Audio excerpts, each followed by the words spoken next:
ایک جوہری تھا سنہرا، تو اس نے مختلف ڈبیاں کھول کے لوگوں کے سامنے رکھی اور ایک موتی نکال کر کے کہا کہ یہ موتی شب افروز ہے، رات کو چمکتا ہے، اور اس وقت دنیا کے اوپر جو قیمتی ترین موتی ہیں ان میں سے ایک موتی یہ میرے پاس ہے۔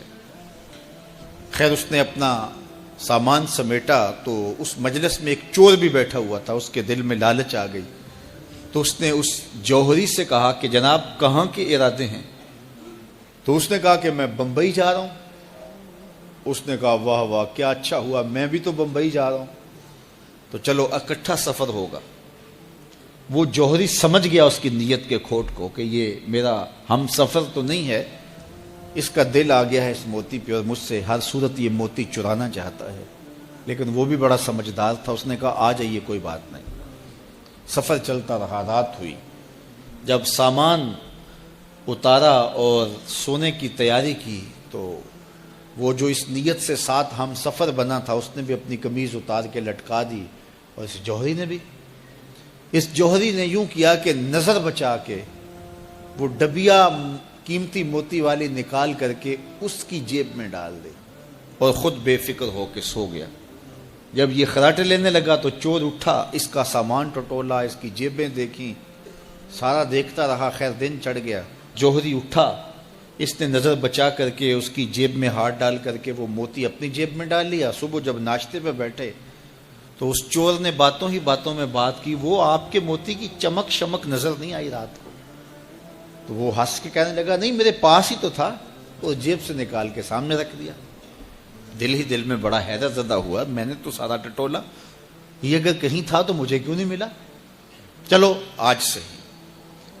اگلا دن آیا تو پھر اس نے قمیض اتار کے رکھی اور اس نے نظر بچا کے اس کی قمیض میں وہ موتی ڈال دیا اور خود بے فکر ہو کے سو گیا۔ یہ ساری رات اس کے سامان میں، اس کے لباس میں تلاش کرتا رہا اور وہ مزے سے سویا رہا۔ صبح اٹھا اور نظر بچا کے اپنی جیب میں ڈال لیا۔ ناشتے پہ پھر بات کی کہ وہ آج بھی کوئی چمک شمک دکھائی نہیں دی۔ اس نے کہا میرے پاس ہی تھا، جیب میں ہاتھ ڈالا اور سامنے رکھ دیا۔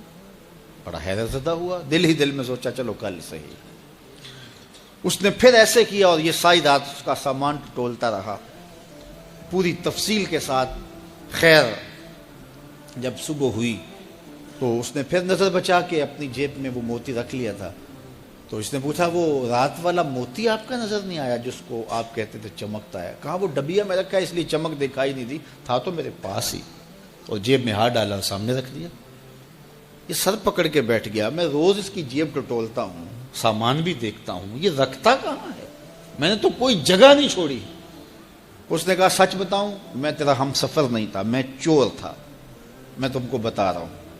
اب آپ میرے بھی استاد نکلے، مجھے اتنا بتاؤ کہ یہ موتی آپ رکھتے کہاں تھے؟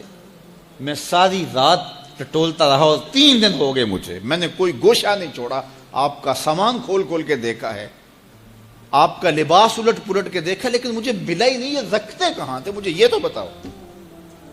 اس نے کہا لوگوں کی جیب میں ٹٹولتے رہے، اپنی جیب میں ہاتھ ہی نہیں ڈالا۔ بلے شاہ اڈدیاں پھڑنے جڑا گھر بیٹھا ہے انہوں پڑھیا ہی نہیں۔ وَفِي أَنفُسِكُمْ أَفَلَا تُبْصِرُونَ، کہا تم کہاں اسے ڈھونڈ رہے ہو، ذرا اندر بھی اتر کے دیکھو، اندر اترو گے تو اس کا سراغ مل جائے گا۔ نہ مسجد وچ نہ مندر وچ، لب یار نو اپنے اندر وچ۔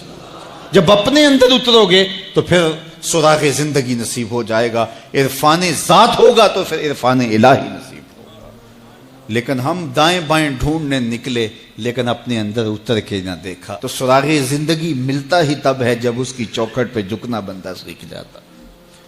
تو اس کی چوکھٹ پہ جھک کر کے زندگی کی سربلندی حاصل کیجئے اور مقصد زندگی حاصل کیجئے۔ اپنی اولاد کو حضور علیہ السلام کے حسن کا ذکر سنائیے۔